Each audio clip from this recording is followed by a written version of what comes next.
Good evening, and it would not be another week in the life of Newcastle United. It's a Thursday. You know what time it is. It's away days. So, welcoming in Chris. How are you this afternoon?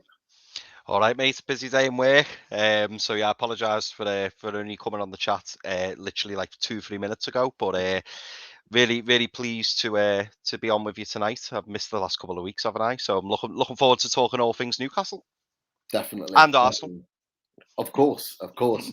We couldn't mention Arsenal without Corinne kicking off in the background. So yeah, we'll get him on shortly. But look, I have to be honest, been a bit of a quiet week, Chris, with regards to Newcastle. Obviously, after the weekend's madness with Eddie Howe going down with COVID, the big game at the weekend. Obviously, he was not getting 3 points, unfortunately, but playing well. And then the build up to the Arsenal game, it has been pretty quiet. We got some pictures from the lads training. What have you made of this week? Are you worried sort of going into this week or not? I wouldn't say I'm worried.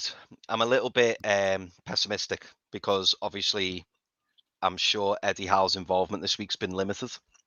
Albeit, I know in the background he'll no doubt be passing messages on. I'm sure there's been plenty of Microsoft Team calls or Skype calls or whatever you want to call them. Yeah. So I'm sure there's still involvement in there, but it just disrupts things a little bit, doesn't it? And as we both know, Pete, it's a huge game this weekend, and it's gonna shape our weekend, isn't it? Because obviously we're kicking off, early kick off on the Saturday, and like me, Pete, like it can ruin your weekend, can't it? Like if we come away from that Arsenal game early kickoff and we don't get the result we want, or we don't get the performance, it just puts a dampener on things, doesn't it? So I'm just keeping my fingers crossed that we see another good performance, like we did against Brentford. Hopefully we're a bit more tight at the back. And yeah, really, we need that. We need those 3 points, don't we? I know points here and there. I'm not gonna knock them, but Yeah, it is time we got our first win, and I think it's a great opportunity this weekend to go and do that. definitely. I agree. I think for every football fan, but I know for us Newcastle fans who just live and breathe the club, it is the kind of all or nothing in terms of your weekend. You work so hard for your weekend, and then it's like the football determines whether it's going to be the best weekend in the world or absolutely the worst. But I'm confident. I'm confident going into Saturday. Not that we're going to win, but that we're going to continue the performance that we put in against Brentford. But look, I'm sure we're going to get into this, no doubt, when Curran comes on. But just before Curran comes on, because I know he's waiting patiently in the back, we have a familiar face to bring on because she's going to join us tonight to talk to us a little bit about things that have been happening today. So always a pleasure, never a chore. Welcome in, Bronwyn. How are you? Hello, I'm good, thank you. How are you? Yeah, Good. very good, thank you. Yeah. What a So, day. what you just took the words literally out of my mouth. Okay, what a day! What a day! Look, Bronwyn, been a bit of a mad day for you personally. A disappointing day, but just talk us through it from sort of when it all sort of started to transpire. So this morning, obviously I was getting ready for a pre-launch access tomorrow to everyone who's subscribed. There's been like about 1,100 people sign up, which is in a month blew my mind. And I was like, wow, this is really something that people want, and the support has been incredible. So then this morning I got a random email, which I will read out just because I want to be like open and honest. But basically, it's saying the 1892 is trademarked. Newcastle United are aware and they don't want you to use it. So it was from someone called Ed, who isn't part of the club. He's part of Gately Legal, so I assume they're just someone who Newcastle United have hired. And it's, first of all, it says "Dear Sirs," which I find quite like, are you joking? Like, it's quite clear a girl's been like, a woman on social media has been promoting this like use of "all help me," and then they've obviously done no research into anything about this to say "Dear Sirs," because part of this was, I did mention when I first started talking about 1892 was that Amanda coming into the club gave me confidence personally as a woman to talk about football a bit more. So then for him to then address me on an email saying "Dear Sirs," like it just. But anyways, it just said we act on behalf of Newcastle United. It's been brought the club's attention that you intend to launch a clothing business under the name 1892, including United. And then it says you may not be aware, but it's registered as a trademark. And then it goes on to say the phrase "We are united" has been used for the club. The club kindly asks that you stop using this immediately. Thank you for your cooperation. And I mean, it's not from the club direct, it's just like their representative, apparently. But like, and I totally respect the club. Like, do you know what I mean? Like, we all love it. And especially with the new owners, they've been so open and honest about everything. Yeah. I don't want to fight it or anything like that. I think it just sounds like I need a new name. But it is a shame, and I am gutted. I mean, the jumper, come on, like the hoodie, but the clothing line and some of the things that you've given us sort of a sneak peek on look fantastic. And you know, speaking personally, as people that are associated with you, certainly more recently, it's such a shame to hear that so close to the launch day. I know we had sort of a conversation in the sort of the green room before we went live, but has anybody officially from the club contacted you and had that conversation with you? No, I mean, nothing's come directly from Newcastle United, so I'm kind of just taking this person's word for it. I mean, I know I probably shouldn't, but I did look up who they were and stuff. But like, obviously, I've tried to get the brand out there. It's all donations for the food bank, so it's more I could get that out there, the better. And I messaged our dad, Amanda's husband, last week, and I was like, "Thank you so much for everything you're doing for the club." Like, I did it on Twitter, and he replied saying, "Thank you." And then I sent another one saying, "If you get a chance, look at 1892united.com." Like, and he liked the message. So I was like, "Oh well, that's an in." Like, I've got him like known about it, but that was a week ago now. Like, it wasn't like yesterday, so. I don't know. I've kind of got a feeling the club actually don't know anything about it, but I don't know that they've told me they do, and you know. I'd be interested to get Chris's thoughts on this, but obviously, you know, I've sort of raised this to you before we went live, and you know, I wouldn't personally give up hope of launching this brand just yet, because I would look to seek that confirmation from someone directly in the club, whether it's one of the members of the consortium or someone that's within that line of work within the club that can confirm that is the case.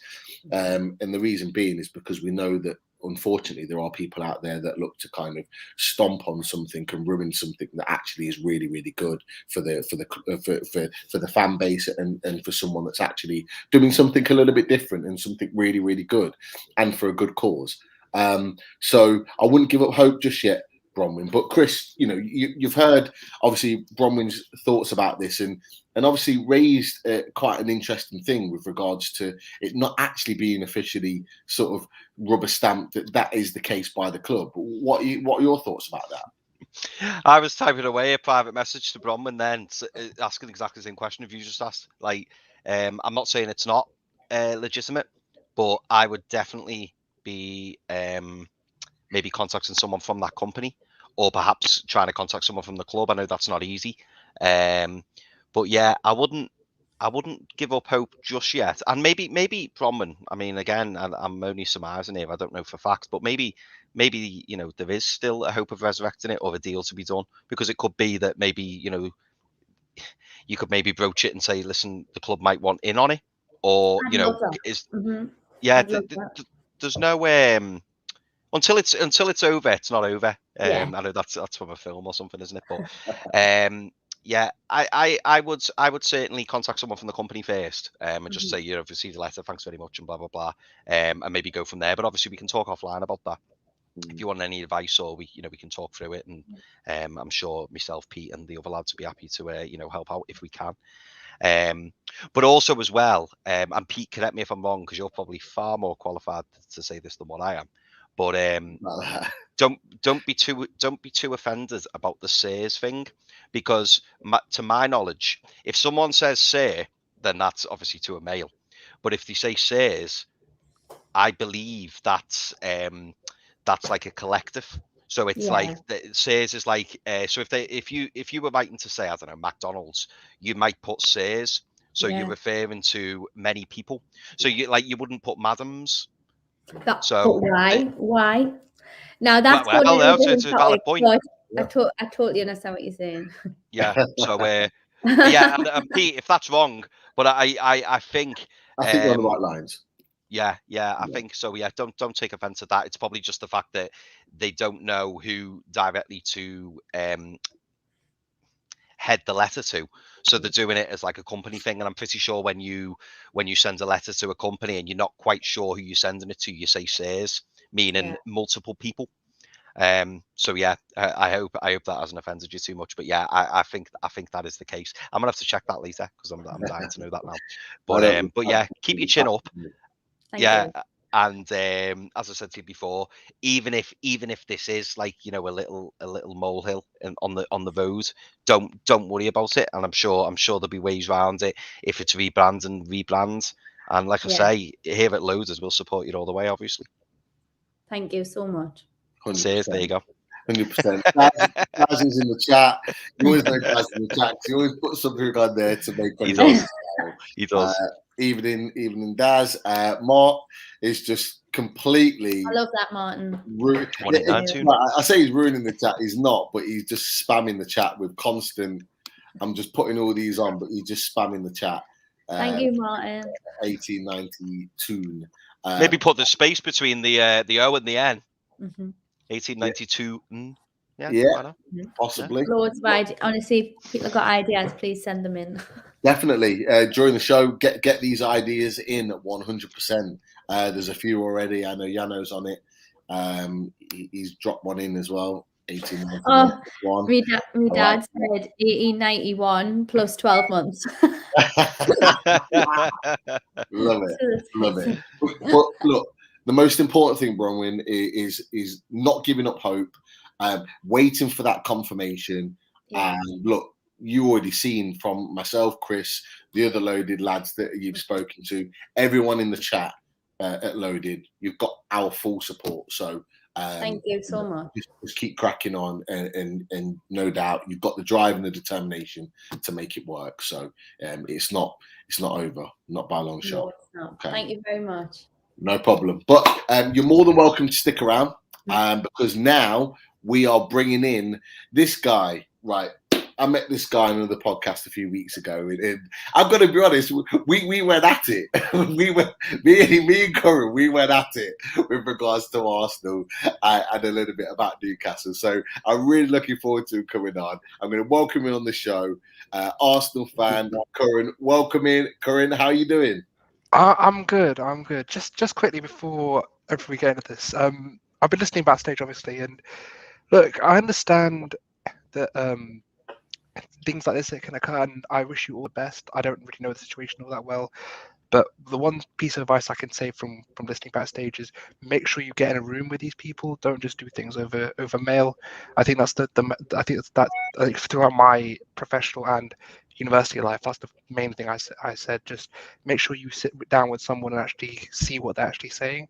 You can't really see things over mail as easily, and you can negotiate much easily if you're in a room with someone. So I don't know the situation in the ins and outs, but from what I've heard, it sounds like something it would be. I can understand why you're so passionate about, and I wish you all the best. So if you need things tweeted out or anything, just let me know and any of the lads know. I'm sure everyone will be able to get behind you and give you some support. So good luck with everything. I really wish you very much. Thank you. All the best for you. No problem. Spot on, Corinne, and you've echoed everything that we feel as well. But Corinne's right. Sit around the table with these guys, have the conversation with them, make sure that it's absolutely spot on and what they're saying is correct before before you move on to something else, because you've got something ready to go, ready to launch. You've had so much backing and support from it. Yeah, I agree, 100%. Thank you. Excellent. No problem. Right. Let's get into it. Yeah. So, Corinne, welcome to the show. Thank you very much. I know that we talked a couple of weeks ago, a few weeks ago actually, after our other show, and we said about getting together to do a pod during the build up to the game. We are here. We are here. 48 hours before kickoff. But first and foremost, from an Arsenal fan, from an Arsenal perspective, you know, how do you see your season so far under the guidance of Mikel Arteta? Are you happy with where you're at right now? Or would you want more, or would you have wanted more from your team at this stage of the season? At this stage of the season, look, there's been ups and downs. I'm not going to say it's been smooth sailing. It's not been smooth sailing. We've had some horrific losses. Just last week, we lost horrifically. But if you look at some of the games and you see even the Liverpool game, there were key areas that happened in that Liverpool game that showed why we aren't where we are right now. You had the overloads wide. You had basically Thiago running the show from deep and being able to hit Mane consistently in that first half, and then Trent coming involved and being involved with those assists in the second half. There were reasons, and they just have the better quality players at this moment in time. And that's the same thing with Man City. And the main thing I said to you, mate, as well before we did this, I said, look, our goal was top 4, and it still is top 4. So being 3 points outside the top 4 in now nearly then December, this is probably the most important time to rack up wins against teams that, let's be real, shouldn't be in that top half or maybe in that middle area. We need to be farming points off teams that aren't in that top 4 race, or are in that top 4 race as well. Just if we can make a point at a City, Chelsea one day or whatever this season, that's fine. But we need to be looking at these kinds of games that we're going this weekend and going, we have to win these games, otherwise we haven't got a shot. So I'm not going to say I'm confident because we just saw what happened, but I'm quietly confident because of the reaction and the culture that's been developing at the club, and I've seen how we bounce back from victories from heavy defeats in the past this season. So nervous, but quietly confident. And the thing is, it's always hard Newcastle for me, because Newcastle are one of those clubs that let's be real, everyone has clubs that they have a soft spot for, and clubs that they just can't stand at all. Newcastle for me have always been one of those clubs, because I grew up early 2000s, late 90s, so the Solanos of the world, the Shearers of the world, these kind of lads, Gutierrez later on, I do have a soft spot for Newcastle, so it's always hard for me to come up against you guys. I always do have that sort of little bit of affinity for you guys, so quietly confident, but we'll have a discussion. We'll see what we're saying. We definitely will have that discussion. But just Chris, obviously Arsenal sitting higher up in the table. I have to be honest, higher than I thought I would see Arsenal at this point in this season. What's kind of been your thoughts on their season so far under Mikel Arteta? Do you know what? I think they've done a little bit better recently than what I thought they would. They picked up some decent results. I mean, obviously that Liverpool game, it's one of them, isn't it? Liverpool, especially being from Liverpool, I have to listen to all my mates go on about it all the time. And they are a really good team, and potentially Liverpool could do that to anybody. Do you know what I mean? So you can't be too downhearted about that. But I do think Arsenal have made a better start to the season than what I thought they would, especially after the back end of last season. I've got to be honest, I was a little bit worried for Arteta, because I know there was a few rumblings, from there always is. Yeah, from there always is. We could be top of the team. We'd be top of the table with all the people watching Arteta out. It's our fan base is just I don't even know. Someone today told me that Tuchel got £200 million because he won the Champions League. When it was Lampard, they got £200 million. Our fan base is they're mental, man. it's ridiculous. So yeah, I mean, the one thing I would say is to go back to the Liverpool point, no team has won at Liverpool and Anfield in the league since January 2016.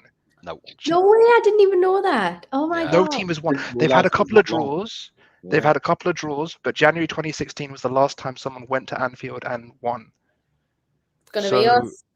there's never, like, Virgil van Dijk has never lost a game at Yeah, Anfield. it's ridiculous. He's never lost a game since he's Wow, joined the club. never knew that. It's like, yeah, That's unreal.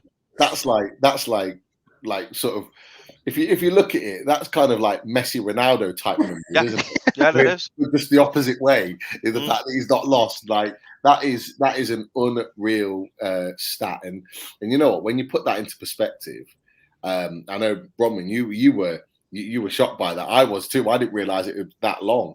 When you put it into perspective, going to Anfield and getting beat by that score is not really a surprise, is it? No way. Definitely not. But look, Corinne, going into this game, you've got players that are fit and firing at the moment. Who are, in your opinion, those sort of big hitters, the ones that we need to be wary of in terms of from a Newcastle perspective going into the game on Saturday? Who are those sort of big hitters that, if they're firing, that are going to cause us the biggest problem? Who's your left back again? Just remind me. You know what? Sore subject. Who knows? Anybody That's what I'm saying, because I've seen because I can't remember because Matt Ritchie. It's Matt Ritchie, right? I'm just thinking it's Ritchie, or like I think it's Ritchie, right? So my thing is it's been brewing a while.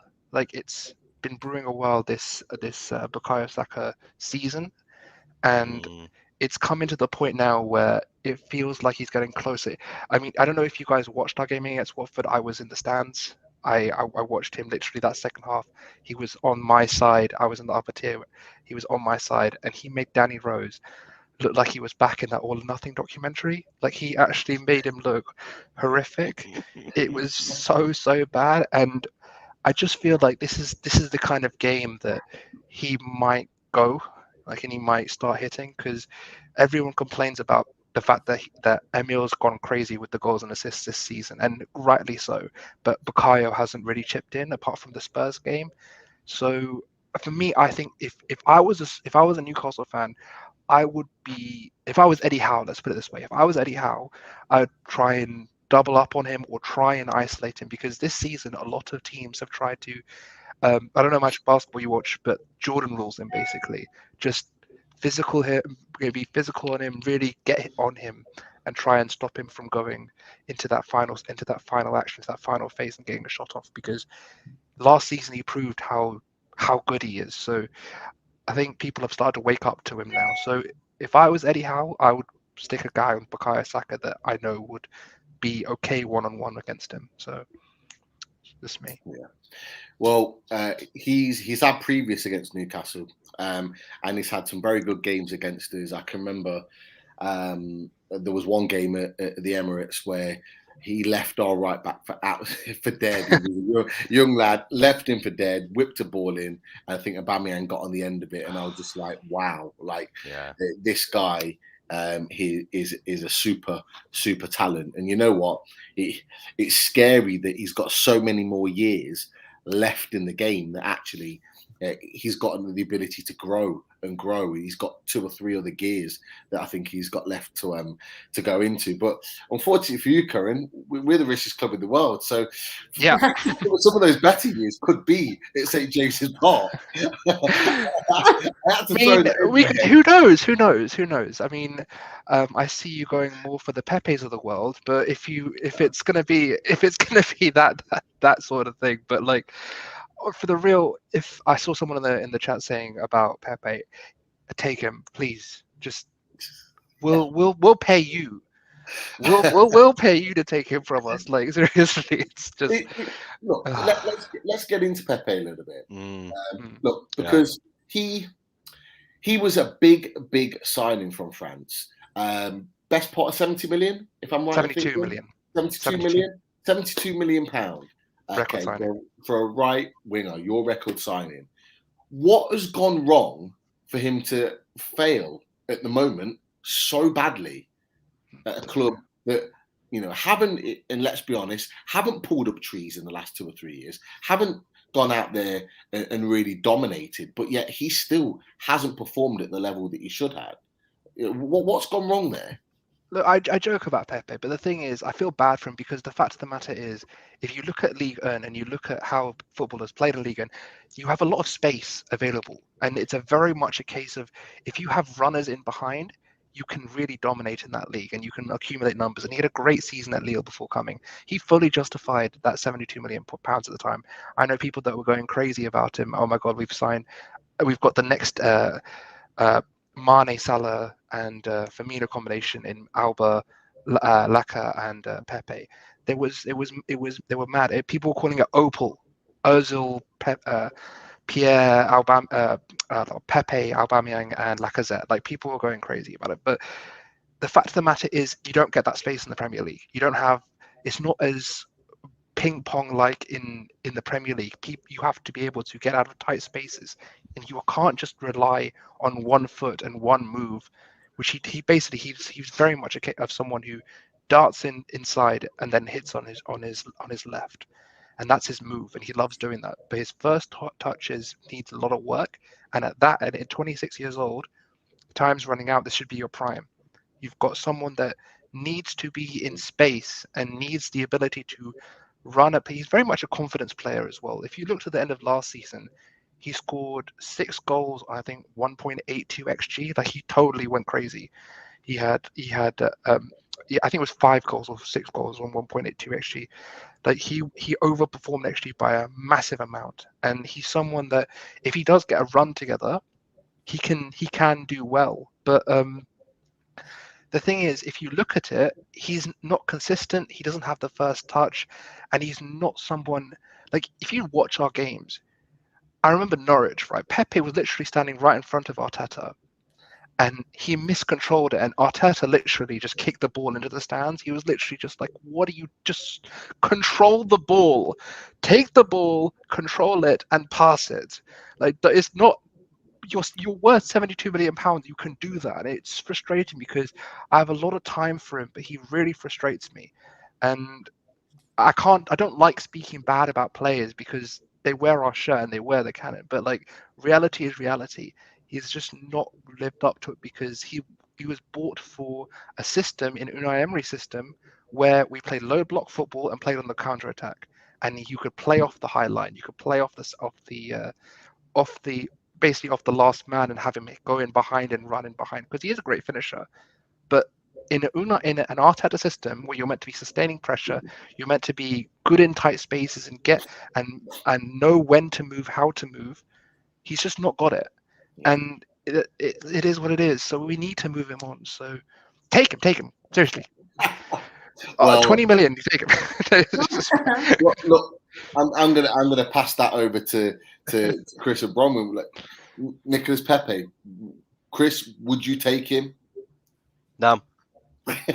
I don't blame you, to be honest. And I'll be honest, like, he was linked with Newcastle actually before he went to Arsenal. Yeah. And we've been keeping an eye on him. And unfortunately, when you pay 72 million for a player, you're expecting the finished article, aren't you? I mean, at the time, it wasn't long after you signed Pepe, I think we got St. Maximin, like 16 million rising to 20.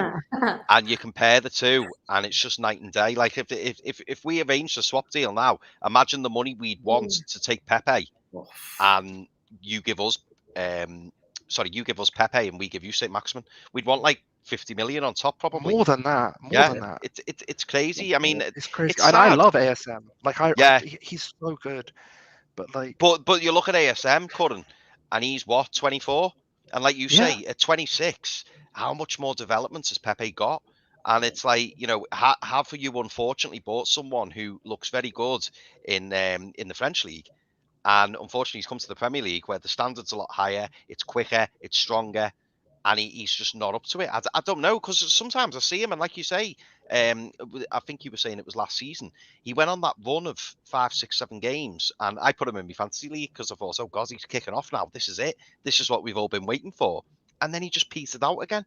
And obviously, you watch him day in, day out. You know, you Well, I don't watch him. anymore, thank God. Oh well, yeah. But you've seen him up more closely than what I have.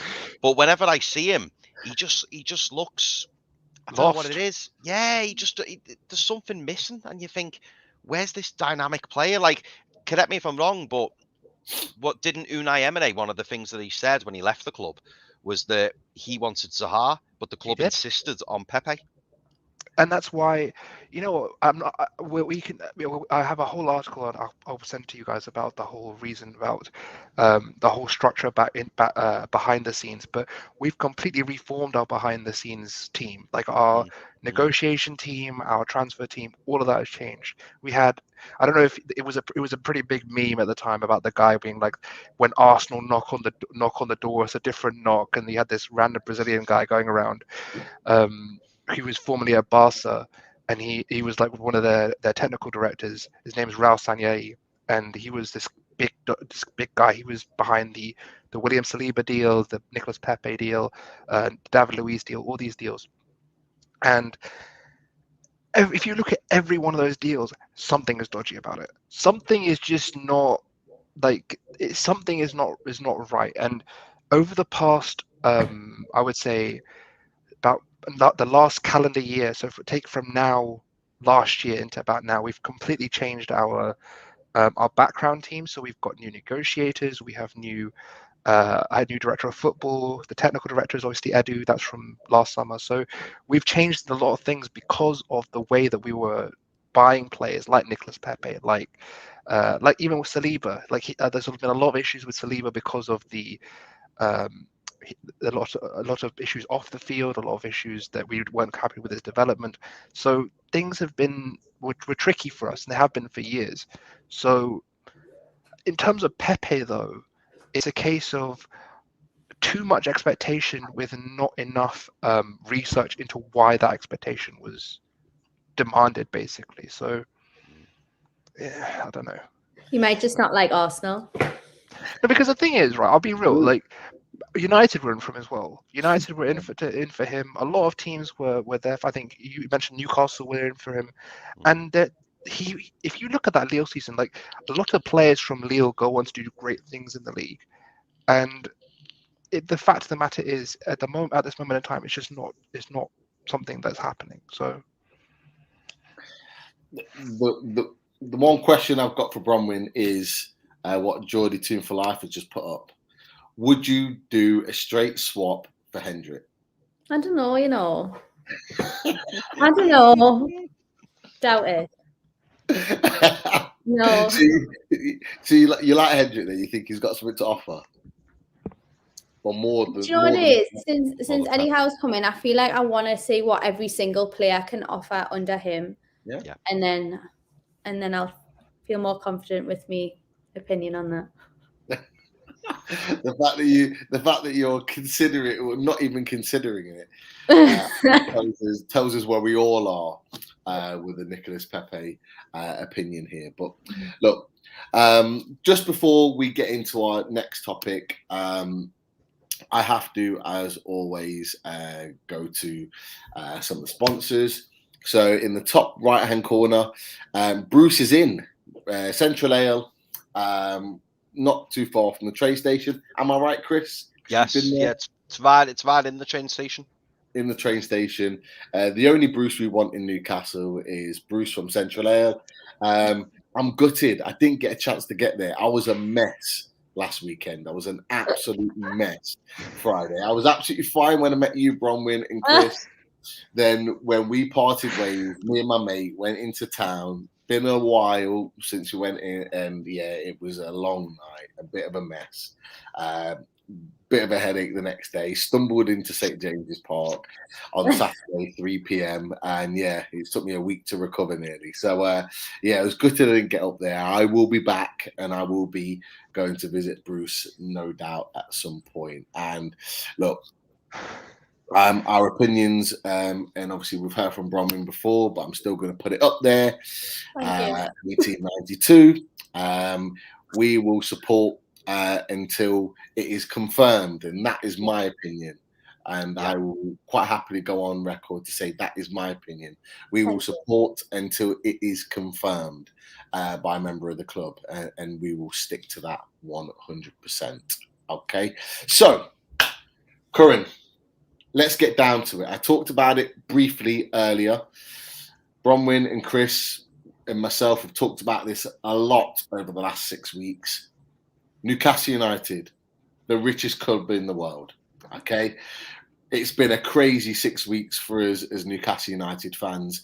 However, on the away day show, we always want to get the opinion of the opposition fans. So, from your point of view, Curran, when it hit Sky Sports News, when the buzz was there, when you guys saw the pictures of Newcastle fans celebrating outside of St. James's Park, what has been the feel? What was your opinion? And what's your opinion now? But also, what was the feel around the Arsenal fans when it happened? And the reason why I say that is because, obviously, with your own ownership issues at the moment with Stan Kroenke, what was the feel with you guys as a fan base? So first of all, the fan base is all over the place. Like we have smart people, we have children, we have idiots. Like there's no consensus. Our fan base is a mess. So to try and quantify what they think is beyond me. And like no. I would say Sunderland at best. Like that would be Wow. that would be it's like, you know what it is, and like I've said this continuously, is anytime anything happens good for some other team, it's Arteta out. Like why? Where's the correlation? Like Newcastle get a new owner, oh they're so ambitious, Arteta out. Like what? Like explain the logic how a new ownership means Arteta out. Like Kroenke out maybe, but not. What has the manager got to like? It's I don't know. Really did that really happen? It did. It really happened. I will send you tweets.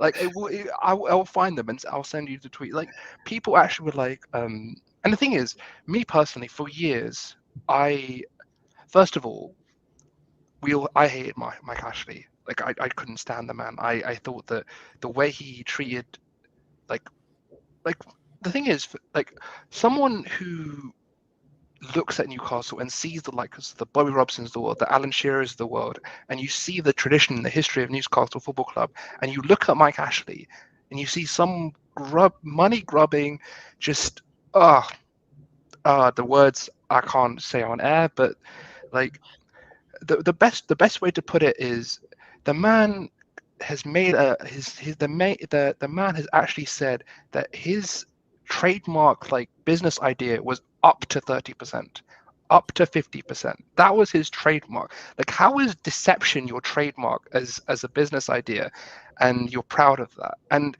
the way he's treated Newcastle fans for decades always annoyed me. Like it always vexed me. So Saudi or not, richest club or not, I was just happy that you got rid of Ashley and you managed to get him out of your club. So the first thing that happened, like you asked for my first reaction was happiness, because I can't. The words do not have meaning when it comes to that man. So yeah. So in terms of what it means for Arsenal, look, at the end of the day, even though it's not really as effective, if you do reach Europe, you will be subject to FFP. And there's only so much you can do a lot. You can do amazing things with it, and you can have a great upsurge, and you probably will in 2025, 2026. I expect you to be up and competing.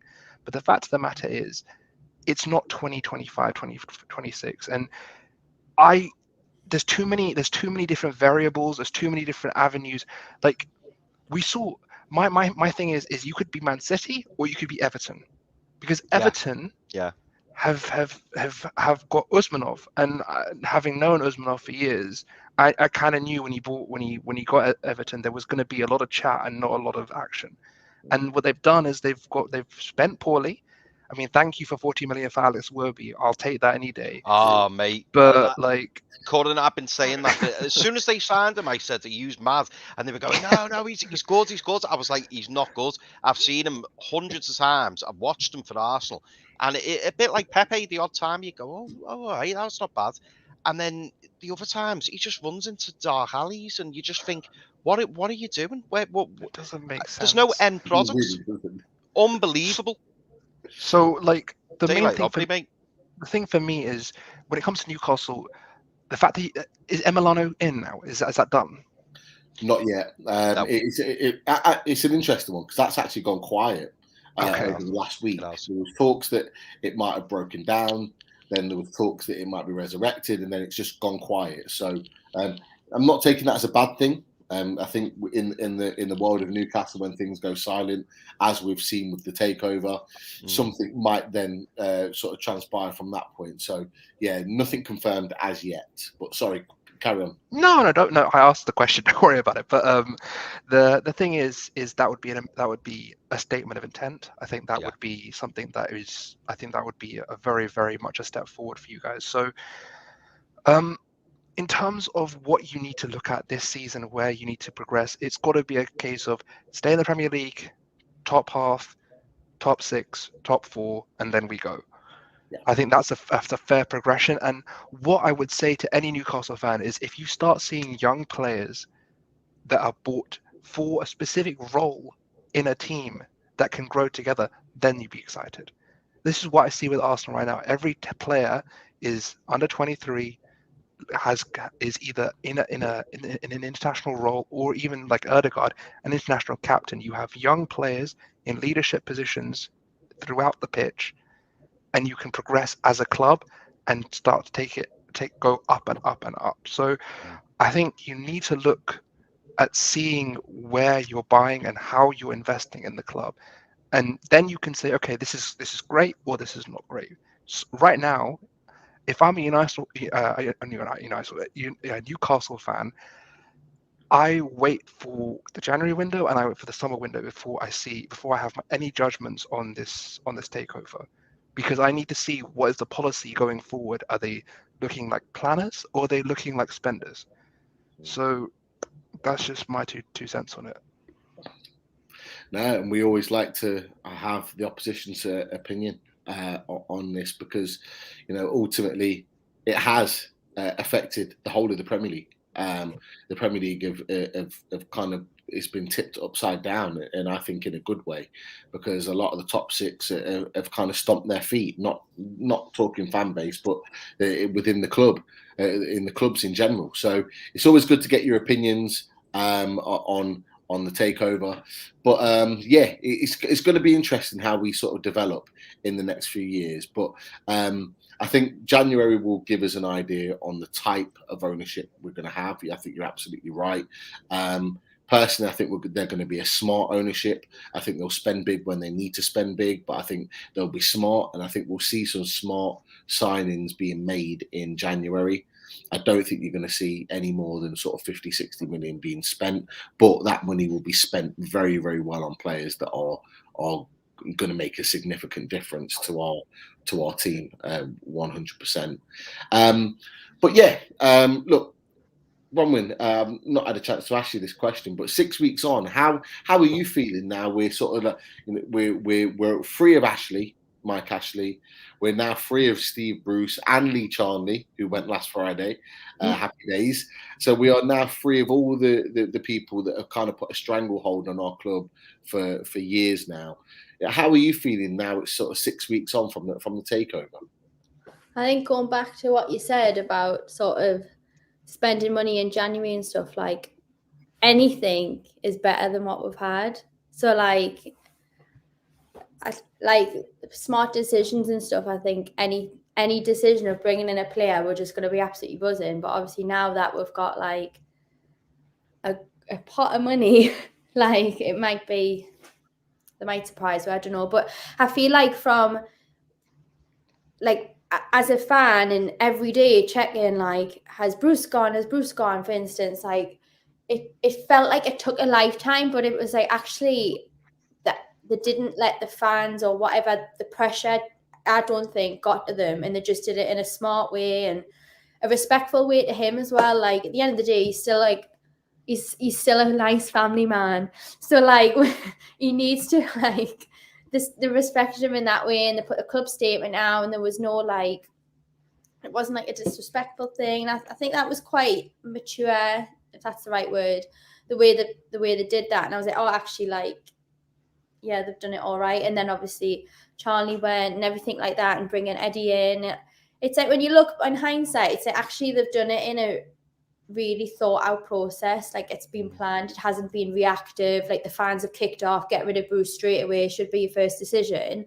Like they've waited, planned it out, they've given him a chance under him. And it's like if you're working in a job and a manager just comes in going, you're sacked based on your previous owner's experience or whatever, like you'd be like, you haven't given us a chance. I know this is completely different because it's football, and like we've seen Bruce like every game, like just absolutely just ridiculous. But from a business perspective, and obviously being new owners who didn't even know him, I think they did it the right way, and it's given me more trust in the club. I mean, from what's happened with 1892, I'm a bit like, but the owners have been quite open and honest, and they've been like, when Amanda come out and said, if we make mistakes, we're going to hold our hands up and say sorry. And it's like, I've never experienced owners to be like that. So I've only ever really known Mike Ashley, like obviously before, like he wasn't there the whole time, but I've only ever known Mike Ashley. And then I seen some stat that said our chairman has been to more games than the Man City owner the past like 13 years he's owned the club. And I was like, oh my God, we've hit the jackpot here. So like I'm really pleased with how it's going. I think it'll just get better and better. Have to agree with that 100%. It was amazing to hear that the chairman was in the stadium on Saturday. I wasn't expecting him to be there, but he was there, and it was amazing for him to be at the game. And yeah, the chairman or the owner of Man City hasn't. I don't think he's been to a home game yet. I don't think he's been. Oh, he has. No, you mean Sheikh Khaldoon? Yeah. I think he has. I think he has. I don't think he's been to many. I think he's been to one or two, like in the early stages, but I don't think he's been recently. I think if it is, I think it's only one. It's either one or none. Yeah. And I think that's because obviously they made a point of our chairman being to 2 games and already being to more games in that short amount of time than the Man City owner. So yeah, it's a great point. I mean, Chris, very quickly, just from your perspective, 6 weeks on. It's been a mad 6 weeks. How now you've had a time to kind of let it sort of sink in a little bit. How are you feeling now about the ownership? Do you know what? I'm just counting down the days till January. I just think that's when it all kicks off. I mean, yeah. I've got that song playing in my head. You know, that wrestling song. Shane McMahon. Yeah, I'm gonna have to send that to Bronwyn in case she hasn't seen it. Yeah, it's for me, it's all about January, and I think, like Coven and Bronwyn said, you know, that's when we're going to see like the change, so to speak. I mean, all these little changes have happened, and it has been considered. It's not been, you know, slapdash or, you know, done too quickly. So, you know, we all wanted Lee Charnley and Bruce out straight away, but it was careful, it was considered, it wasn't rushed, and I think that's what's going to happen as well in January. I think there's going to be careful signings made, and I don't, like you, Pete, I don't see any like superstars coming in, because I think they're going to be thinking, listen, there is a strong possibility that we're not going to be in this league next season, and we need to really consider that. You know, we can't have superstars in the Championship. Chances are we'd be able to keep hold of them. What was that? Sorry. I'm still quite hopeful. Yeah, no, I'm hopeful as well, absolutely. But I think they're going to bring in players who will get us out the mess. They're going to bring in Premier League experienced players. I think we've already been mentioning them, you know, the likes of Tarkowski, Lingard, players like that who considerably improve what we've got at the moment, but who would still do a job for us if the worst and inevitable thing happens. Do you know what I mean? So I think it's about planning for the immediate future. And then, like Corin said, if we get to the summer and we stay up, which fingers crossed we do, I think that's when you see the real investment made and the big changes being made. And obviously, as I say, I just can't wait till January, because I think we're going to see some really big signings coming in. Maybe not as big as what some people think, but the changes are needed to the squad. And once we do make those changes, I think the improvements on the pitch will happen as well. Go on, bro. Do you think I seen a rumor about Trippier coming? Do you think that's true, or like I'd like to see that? Yeah, I'd be amazed up with Trippier. I think he's a big upgrade on what we've got. And do you know what, Bronwyn? He's not the kind of player where you go, wow, they've got Trippier. So he's not like a superstar, but he's far better than what we've got. Yeah. And if we brought in players like him, that would be a considerable improvement. And yeah, I'd love to bring him in. I hope it's true. Yeah. I'll be honest, I'd be buzzing. Players like Tarkowski, who was very close to going to Leicester for like 45 million a couple of years ago, him coming in for peanuts because his contract's out would be amazing. Someone like Connor Cody would be a great upgrade, an England international. When have we last had an England international representing our club? For a number of years ago now. I think it might have even been Jack Colback, and he had to pull out of that squad, and we know what's happened to Jack Colback since. Those type of players we've been linked with, James Ward-Prowse, Jesse Lingard, although he's probably going to go to West Ham. But look, just being linked with those sorts of players, for me, they are exciting. Those players coming in are significantly better than what we've already got. So for me, that is exciting, and it will only get better. I've got no doubt whatsoever. So we're on a bit of a journey. We're on a bit of a ride now, and I can't wait to go on that journey with Newcastle as a club. Tom Dixon's already also mentioned as well, I think at the bottom, bringing Genie home. Ronaldo. Wow. If again, a big Champions League night yesterday, he doesn't even play. He's made the move to PSG, which is great move. He's on a lot of money, fair enough. But to get someone of his quality back in and bringing him into our team, in my opinion, I think he gets in Arsenal team. I don't know what you think. He does. He probably does. I mean, the thing is, Genie plays 4-3-3, and he's playing a 3-8 and a 4-3-3. It's not the same system. And this is the thing when people try. This is the other thing I was going to say to you guys. A lot of times people try and slot players in and try to build systems around players, when in the fact you need to be looking at what Eddie Howe, in terms of you guys, wants to do and fit players into that system. And you need to look at it in terms of how are we not only going to stay up, but how are we going to go forward long term? And what is the style of football? Finally enough, Ralph Ragnick, who is being signed by United today, was saying every top manager in the world has a perfect game played in their heads, and their job is to get that game into their players' heads, their blood, their veins, how they live this game and how they play this game. And when you have if you have players that are superstars but don't know how to play in a certain system, or can but aren't doing, that's not their role. For example, I'll give you millions of examples. So for example, if you went out, because Eddie Howe likes a 4-3-3, and he can play a 3 at the back. He plays a 4-3-3. He's also played a 4-2-3-1, but I think he's more known for his 4-3-3 at Bournemouth. So if you look at how players that he has at this club, you're going to have to look at not only, because the thing is, another thing that you need to think is January is big, but how many are you going to be able to get in? How many are you going to get out in one window? And who are going to be willing to come in at this late stage, especially in a relegation fight? So you need to be looking at a good example is James Ward-Prowse. I wouldn't go for Cody if I were you. He doesn't start for Wolves. Why are you going to be buying him? I think Ben Mee would be a good option. James Tarkowski is a good option. Players like this, Lewis Dunk would be excellent for you guys.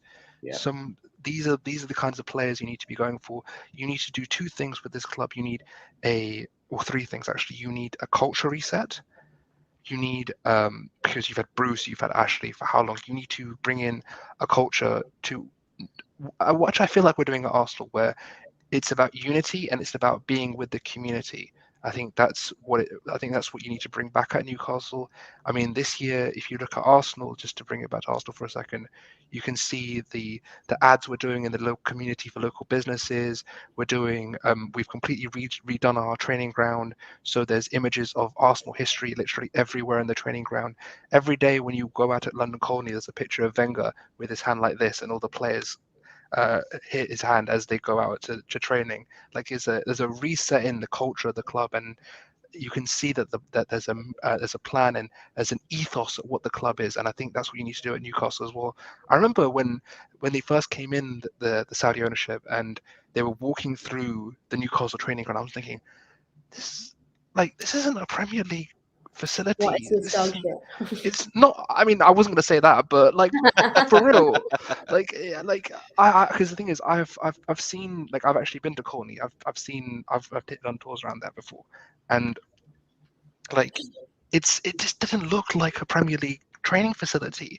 And I think these kinds of things you need to be looking at and thinking, hang on a second, where are you?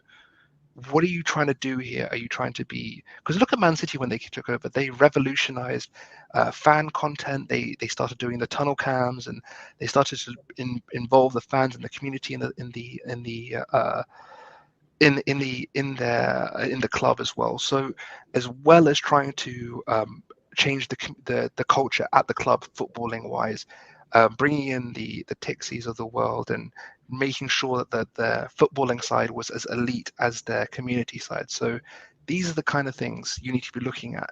You need a reset because you've been in the doldrums for so long. And realistically, I remember a top four Newcastle. I remember there were days that you guys were competing in the top four, and there's no reason with all this money and all this investment that you shouldn't be up there again. So if you're going to do that, you need to prepare more sustainable and long-term investment that you can not only just do that for one season and drop.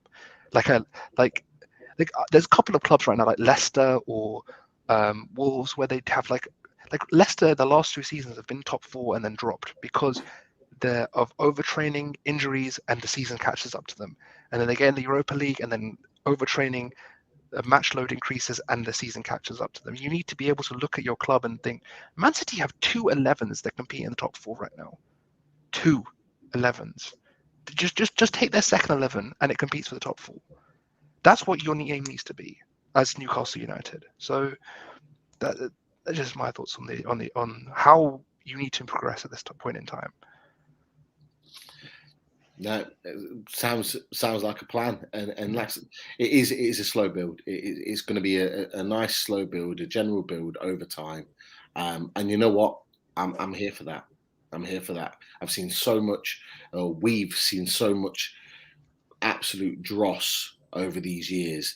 I'm here for that long build, and when we get to, fingers crossed, we ever get to that point where we're able to challenge for a trophy and even possibly lift the trophy at some point, that will just be the best day for our fan base. 100%. We will love every single second of that. Right, we're going to get into the game now. We'll get right into it.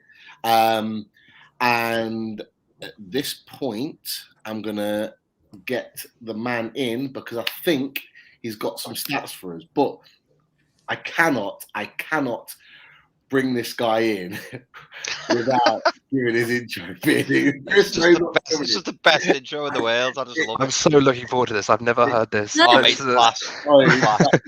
It's just such a brilliant video. It just makes me chuckle every single time. But here he is.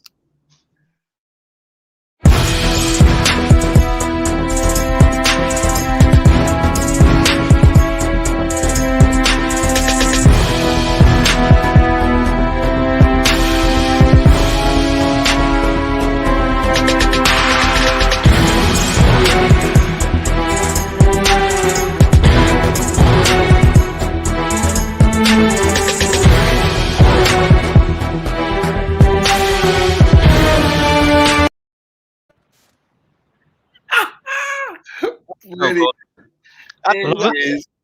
even though I'm loving the extras you've got in there, like the extra slides that Daz has put in. That is the best thing I've ever seen. That is the best thing I have ever seen. What? Who thought of that? What?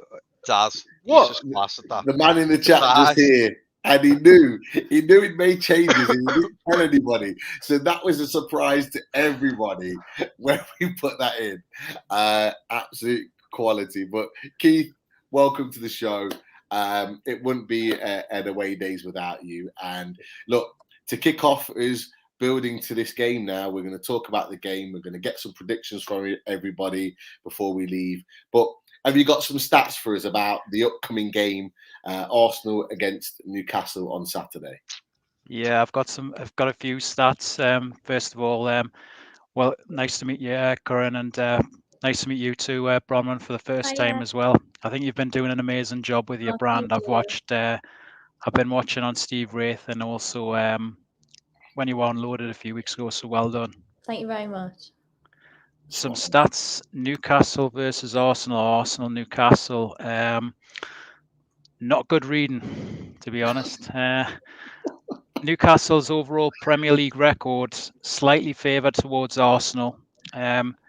Newcastle have played 52 times against Arsenal. They've won 10, they've drawn 10, and they've lost 32. So a massive advantage there for Arsenal.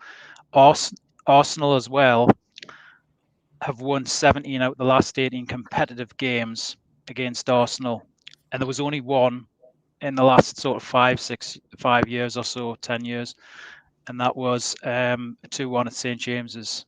The fixture produces a lot of goals, 88 for Arsenal, 41 for Newcastle in Premier League alone. Arsenal also have a better defensive record against Newcastle, 27 clean sheets to Newcastle's 11 clean sheets. And Mikel Arteta, believe it or not, is undefeated as a manager in these games against Newcastle as a manager and a player. I knew that one actually. That's one I actually knew. The one thing I would say is a lot of our fans. I mean, I'm not gonna screw it. I'll say it. A lot of our fans are banking on it. We need a thrashing. We need a thrashing. And I feel nervous because last time I said that was Palace and we drew 2-2.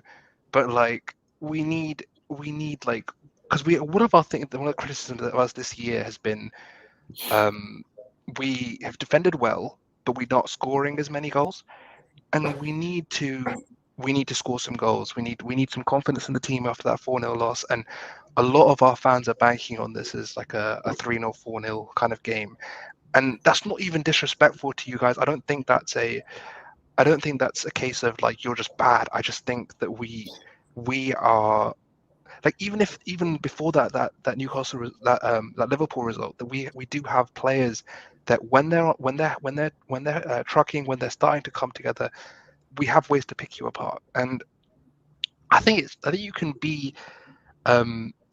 say that there's it's more of a case of us being good than you being bad, sort of thing, if that makes sense. So I don't know. Maybe that's just too ambitious, but like I do think there's ways we can go. It's going to be an interesting one. I've got one stat before Keith continues in that, and trust me, it's not a good one. We've not scored at the Emirates Stadium for 597 minutes. That for me is a huge worry. That's a problem. However, that is 597 minutes in a very negative team, in a team that sits back, in a team that just wants to kind of defend and take a point. The team that I believe that Eddie Howe puts out on Saturday will be a team that will, I think, possibly shock Arsenal, because I don't think it'll be that type of team. And it could make for a really, really interesting game. But that's just my little 2 pence that I put in there. Keith, what else have you got for us? So you've stole the thunder a bit there, Pete. Sort of in a way. I was about to talk about the Emirates Stadium, because again, that's grim reading as well. They should have kept Highbury. They shouldn't have knocked it down. Newcastle had a better record at Highbury, and I like that stadium, Highbury. Newcastle haven't scored in any of the last 6 away games at the Emirates Stadium, whereas in those 6 games, Arsenal have scored 13 goals against Newcastle. Most common goal scorers for Arsenal: Pierre-Emerick Aubameyang, no surprises there, about 6 goals against Newcastle, and Lacazette as well with 3. So I know Newcastle have been after Lacazette in the past. And Arsenal have scored at least once in the last 17 games against Newcastle. So the last time it was 0-0, or it seems a long time ago, when Andy Carroll scored that winner at the Emirates in Newcastle's only win. Oh, I remember that. I remember that game. Yeah, it was late on as well, wasn't it? Yeah, that was a glorious day. That it was not. I will have you remember. I'll have you know. But I was flying back from Ireland, and it was the best trip I had coming back from Ireland. I've got to say that game was the worst 90 minutes I've seen in my life. But for that one moment that Andy Carroll scored to get us that win there, I think I watched that game back like 3 or 4 times. The rest of that game, apart from that goal, was awful. And we made it that way. We made it very, very difficult for Arsenal. But yeah, fingers crossed for another one. Sorry, Keith, I've interrupted again.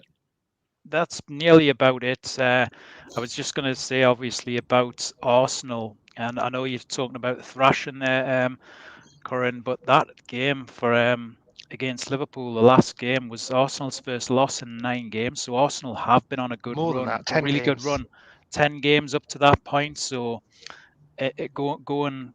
Obviously, I know that Arsenal didn't have the best of starts, losing to Brentford at the start of the season, but they've really put a good run of results together, which was halted by Liverpool in the last game. And that's about the full 10 there for the stats. No, absolutely. Some good stats there. Not good for us. Curran must be licking his lips at the potential of the game on Saturday, for sure, with those stats. But as I've said, what better place for us to get our first win in the season than at the Emirates Stadium to really kickstart the Eddie Howe reign and the 12:30 kickoff as well to set up our weekend as the travelling fans nicely. But is he going to be there? Good question. We'll get into that in a second, but I know that Bronwyn needs to shoot. Thank you so much for joining us tonight. Thank you. I loved it. Have you on. Great for you to, it was amazing for you to share, obviously, what's been a difficult day for you. But look, as we've said before, we back you 100%. Keep in touch as you have been, and make sure you seek the confirmation that you need. You're more than welcome to come and join us at any point, at any time on away days, moving forward. So please let us know. But we'll speak to you soon. Thank you. Thanks. Nice to meet you, lads. See you later. Nice to meet you. Take care. Good luck. You take care. Great to have Bronwyn on. And yeah, to share in the away days experience. But who knows? Right. Just before we get to predictions, I want to know, and it might be different after Saturday's performance, who are the danger men that you're worried about, Corinne, on Saturday when Newcastle come to town? Who do you think the guys are? Actually, 3. Who are the guys that you think could really put a dent in your good form recently? So there's 3. First of all,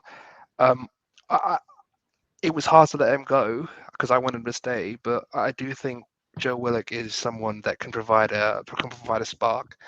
I know he hasn't been great this year, but he is someone that I do think he has a lot of quality there. He is lovely man, and I think that from that 3-8 role, making late third man runs into the box, he is someone. Tom's got it straight on in the comments. Maximan, Wilson, Willock. There you go. Those are the 3 for me. But from Willock in the case with him, it's a case that he's able to be a bit more free in this Newcastle team, and especially under Howe now, I think that he's going to be able to make that sort of those second striker late runs into the box that you don't see from him this season, and I think that you really need to start seeing from him this season if you're going to stay up, because he is someone that you need to really perform and start getting your goals. And obviously with Alan Maximan, that if any of you guys watch that game, the one battle that I would really, really like zone in on is Alan Saint-Maximin on Takehiro Tomiyasu. I think that's going to be a great battle. Tomiyasu is a great one-on-one defender. He's someone like the funny thing is I'll tell you about Tomiyasu is I watched him at Bologna before we signed him because we all knew that as Arsenal fans we needed a right back. There was about 5 or 6 on the list, and I can go through all of them, but it doesn't matter.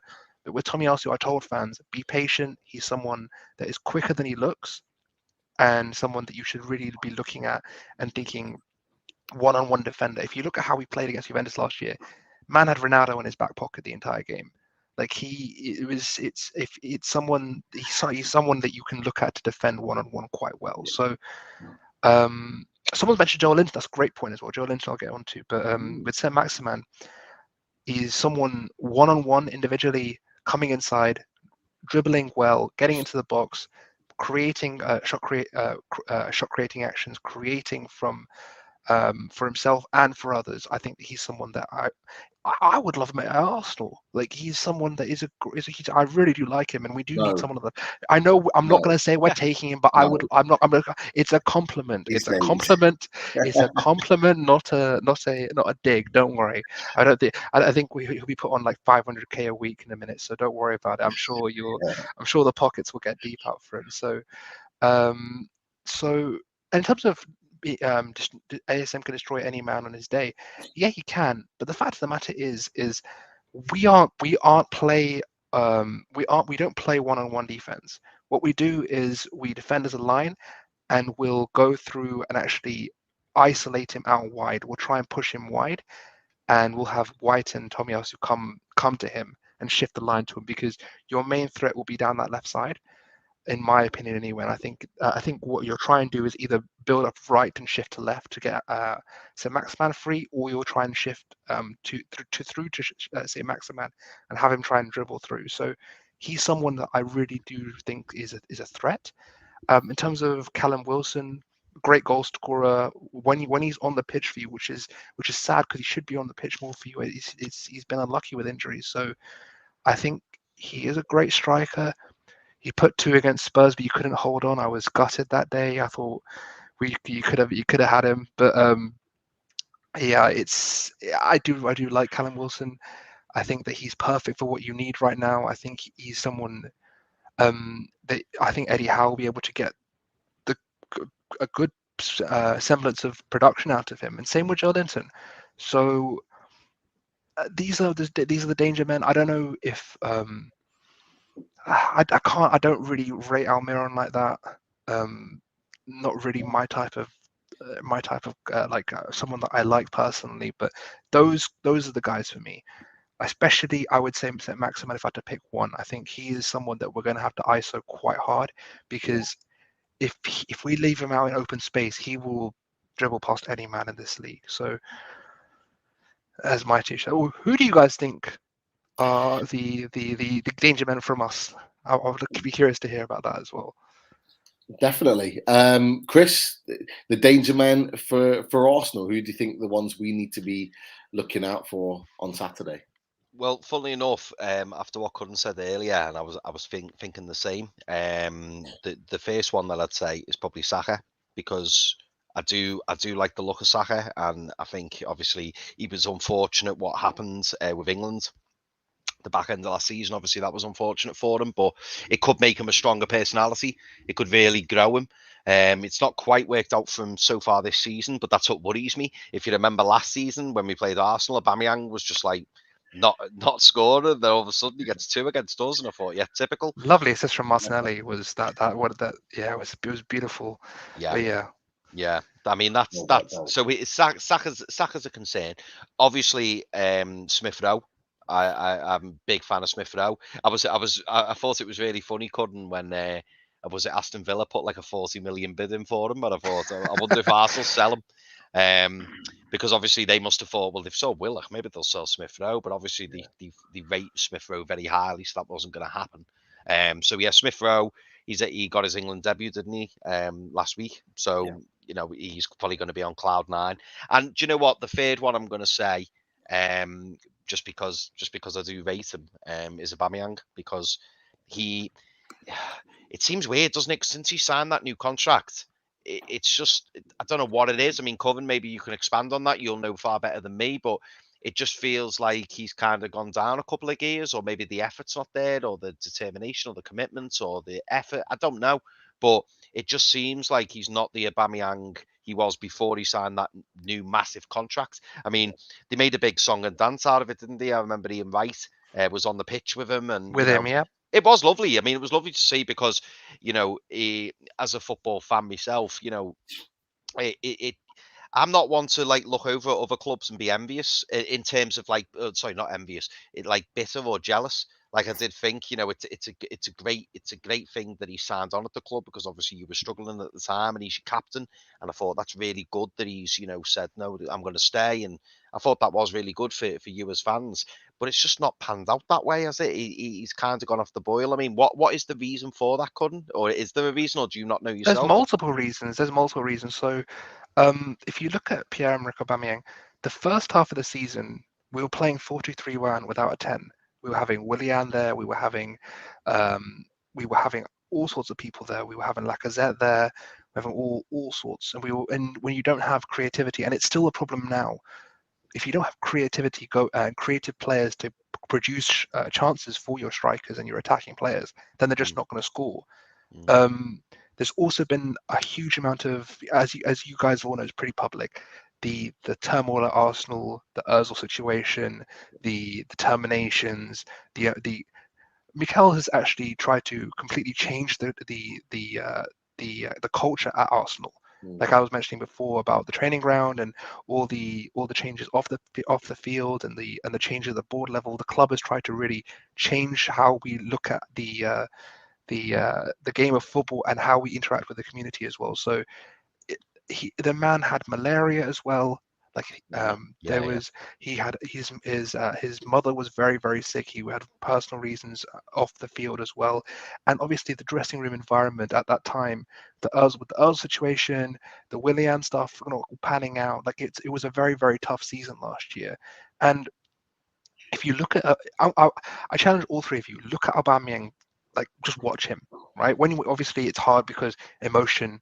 Newcastle, you want to win the game, but if you do get a chance, just take a look at him. The man has evolved into a much more complete 9 this year. Like he is coming deep. He's able to produce touches to other players. He's winning aerial duels now. Like he's never doing that before. Like he's not just a poacher anymore. He's coming deep. He's interacting in link up play and build up. He's actually doing more things. Like even the guys in the comments, all of you guys, watch the Spurs game highlights. If you watch his goal and you watch the first goal, just look at the role that Aubameyang plays in both those goals. The Aubameyang goal, his own goal, Ramsdale, Xhaka loses the ball and Ramsdale cleans up for him. It goes wide, and then Aubameyang's on the centre line, hits a touch to Smith Rowe. On the first time, hits a touch to Smith Rowe. Smith Rowe runs. Aubameyang makes a run in late. He gets the ball back from Smith Rowe, and he gets the goal. He finishes the goal. So these kind of situations where you're not looking at just someone that is like a Chicharito, like these kinds of guys, like someone who's just around the edge of the box, just hunting goals, and that's what Aubameyang has been. You're looking at someone now that's coming deep, that's able to have a bit more about his game than it was in the past.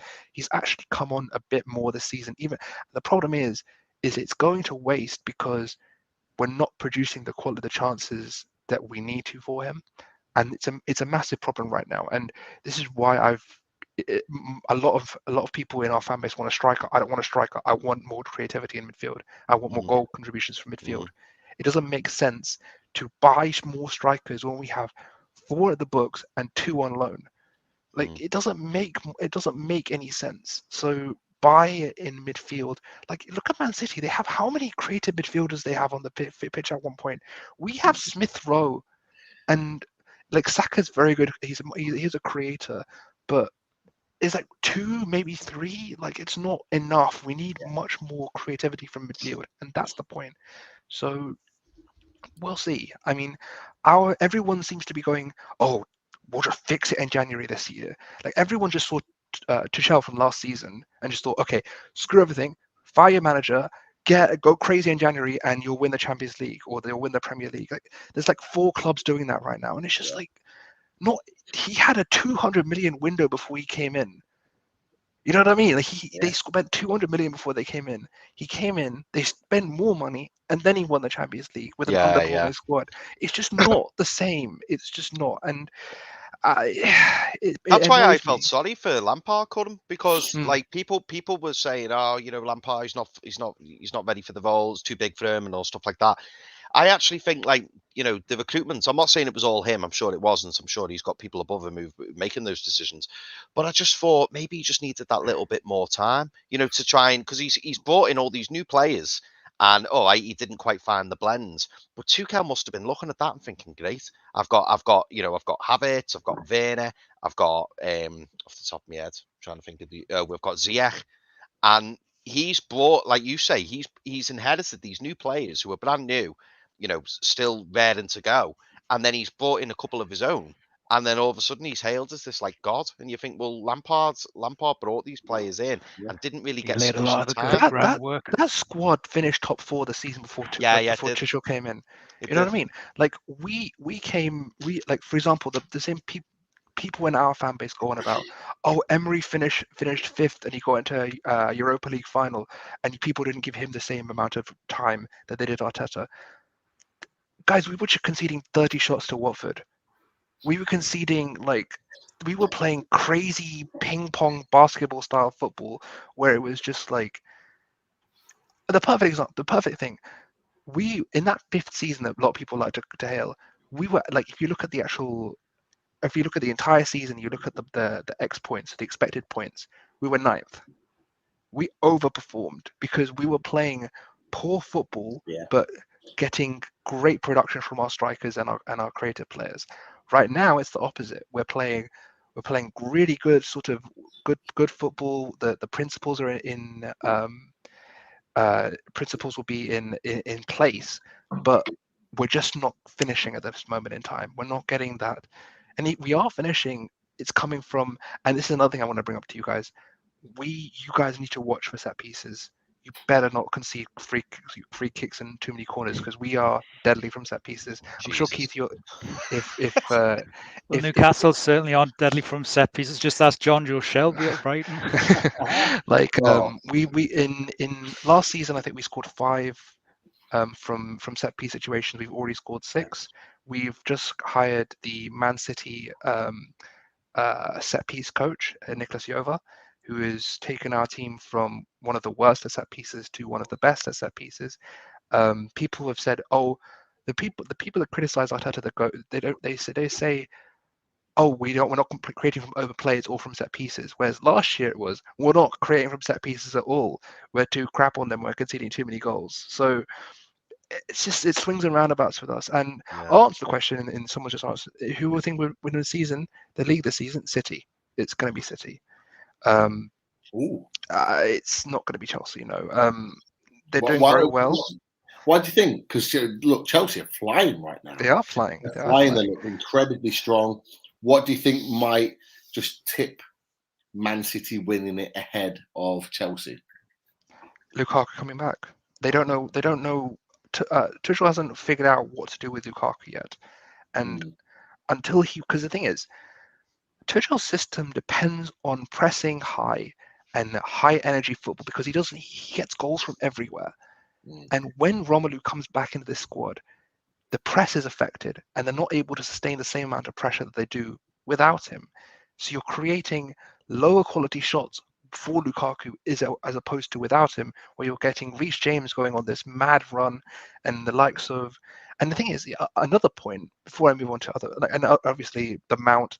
But the thing is, Mount, I'm going to say this right now. Mount scored 4 in one game and 1 was a penalty, and everyone's hailing him as like this wonderkind, when it was Norwich under Farker, and literally everyone was walking into the back of the net at the time. So 4 in one game, great performance, but let's not go crazy with the kid. Like, he's really good, but like, I don't think he's like, honestly, I want to hear you guys. Maybe it's just bias. I personally would have Smith Rowe over him right now in this season. This season, I honestly think he's performed better than Mason Mount. I'd Ooh. certainly I thought. Do you know what? I weren't expecting you to say Smith Rowe. I thought you were going to say Phil Foden, and like he's not in the same bracket as Phil Foden for me. Yeah. He's not in the same Um, bracket as Phil Foden for sure. There's no way. Yeah, He's in a bracket of his own, Phil Foden. Yeah, he he's is. that kid is mental. 100%. He's Yeah. crazy. But hey, that's a great question. It is a great question. Yeah. I'll let Keith have a go at this one first. So, who do you think is the better player out of Mount and Smith Rowe? Because obviously, Curran put it out there to begin. He thinks that Smith Rowe's had the better season so far. Would you agree?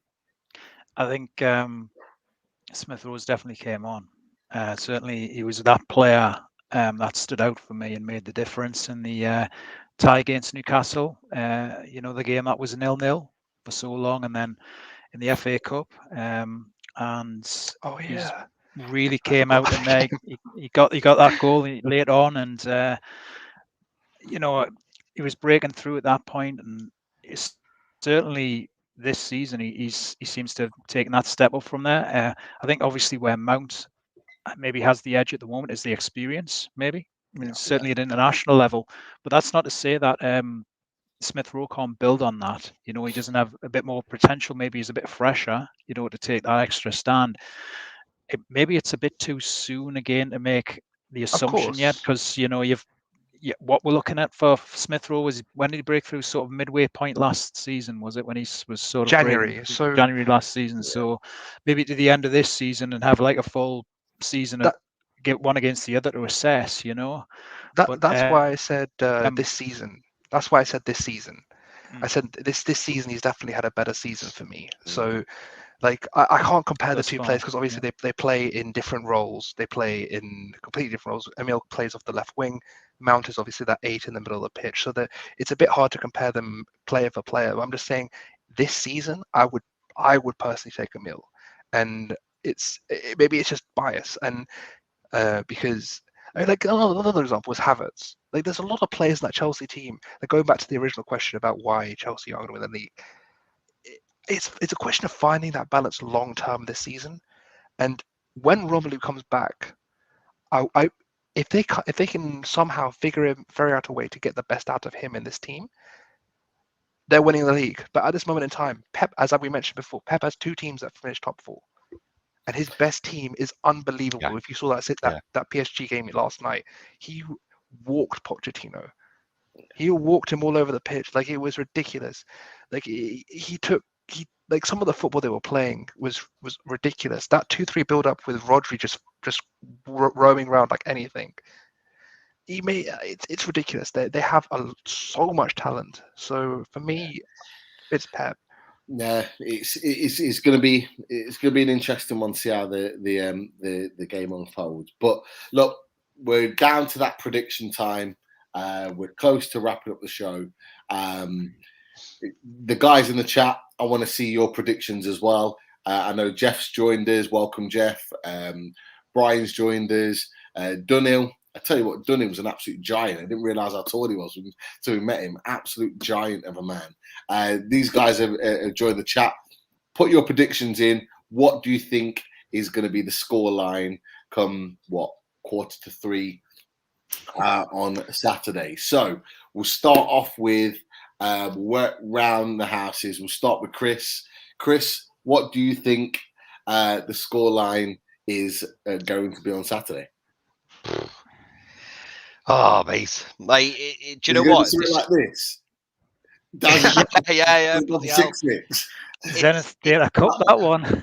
A battle of the set pieces. Because I tell you what, that's the one thing that Eddie has been working on with the boys. Yeah, set pieces, and obviously Lascelles scored from that on Saturday. So could it be 6-6 full of set pieces?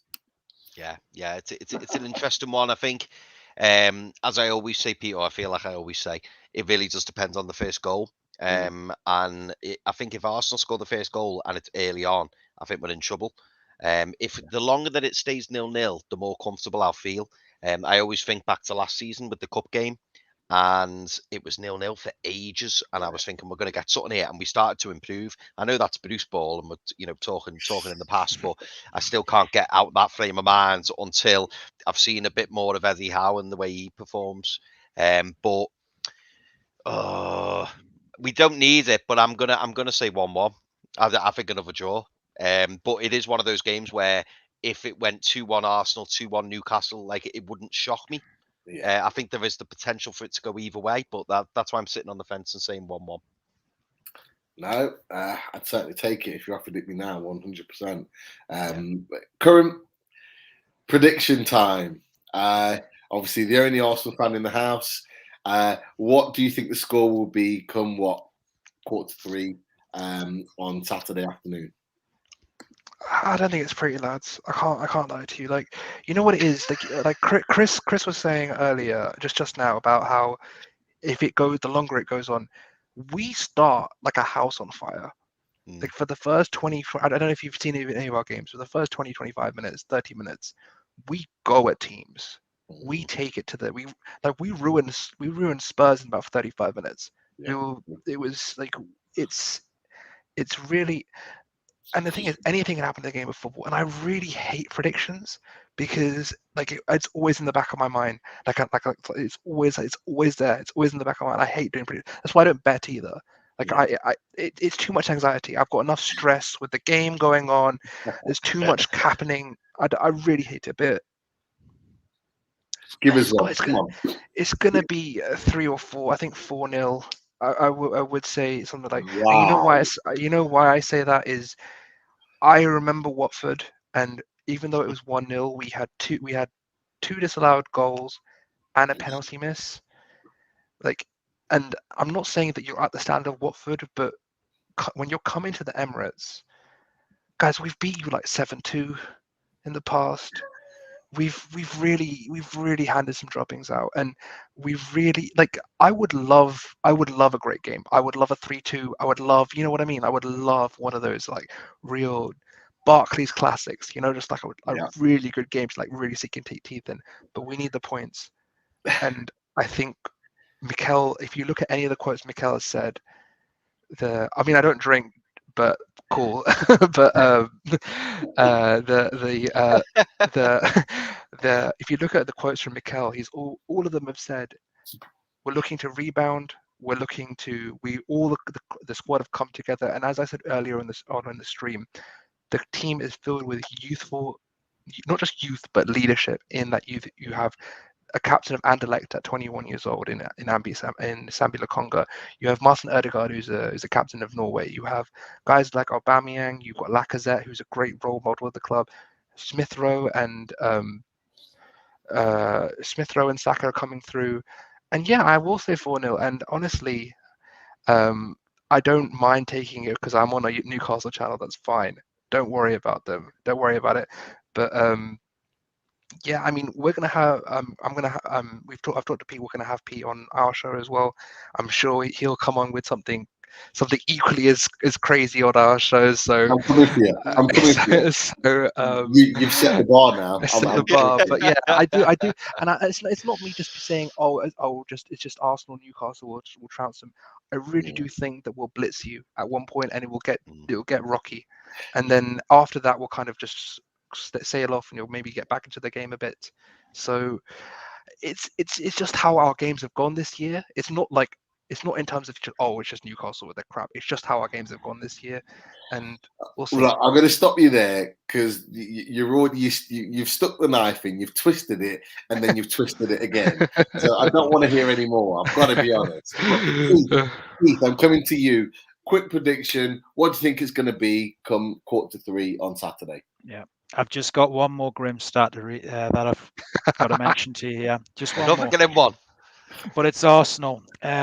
Arsenal have never lost a Premier League home game against a side that started the day bottom of the table.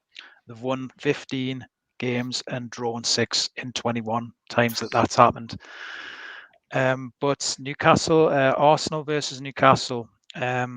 I think Curran's made some sound points there. I didn't quite like the knife being stuck in there towards the end, but there was a lot of facts in there. And Newcastle's defence, I mean, they've been conceding an average of 3 every game, haven't they, really? Even in the Brentford game. So I want to be wrong here. And Newcastle might prove us wrong. They might actually, get a goal for the first time in nearly 600 minutes, Pete. You know, Yeah, at 197 to be exact. Emirates. Yeah, they might get that goal. It might come from Willock. It might come from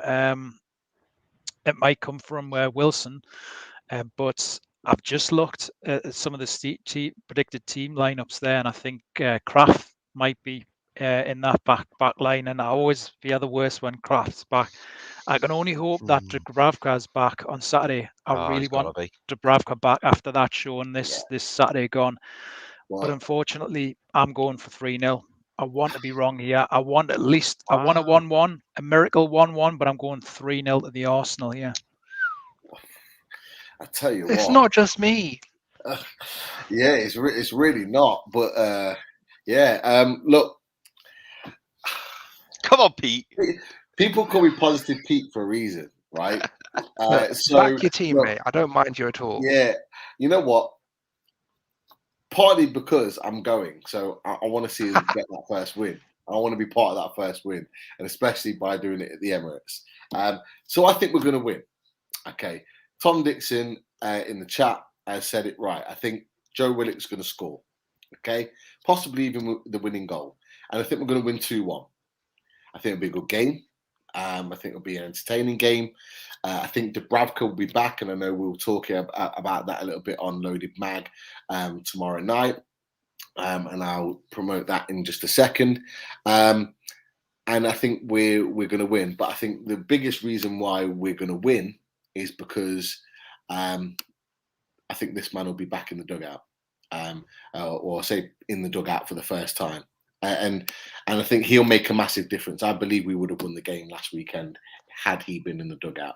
So I think he'll make the difference come Saturday. So I'm going to stay positive.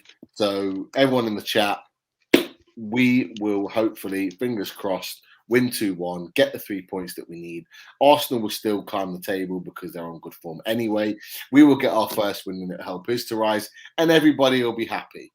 Okay, I won't be happy, but happy in the end. Okay? We're playing United after you guys. I can't. I need a confidence boost going to Old Trafford. So I need that 3 points. Whipping boys. Look, even we scored there. So we scored there under Bruce. So if we can score there under Bruce, you guys can surely win. But guys, I'm gonna end it there because it's been, you know what, it's been a fantastic chat. Curran, I knew it would be because we'd had a chat before, and it's been an absolute pleasure to have you on. No problem, it mate. really has. Keith, Statman, always a pleasure to have you on, throwing the stats out for our fixtures. And Chris, the main man, it's good to have you back. Always a good chat, great opinions. And I'll hopefully see you tomorrow when we have Josh Barnard joining us for our flagship Loaded Mag on Friday, 8 o'clock. So make sure you are there and supporting us as we are on the push for 2K subs, making that push, going really, really well. Thank you everyone in the chat and everyone else for their support. If you haven't already, click that subscribe button, show us that support. We will really, really appreciate it. And it makes a difference to us in terms of us moving forward. So at that point, I'm going to end it there. Massive, massive thanks to everyone in the chat. Great, great opinions. No, we're not doing the how. It's not part of away days. It's not what we do. You can save that to tomorrow, Daz. And you guys have a fantastic weekend, hopefully with 3 points in the bag for Newcastle United. Take care. Speak to you soon. See you guys.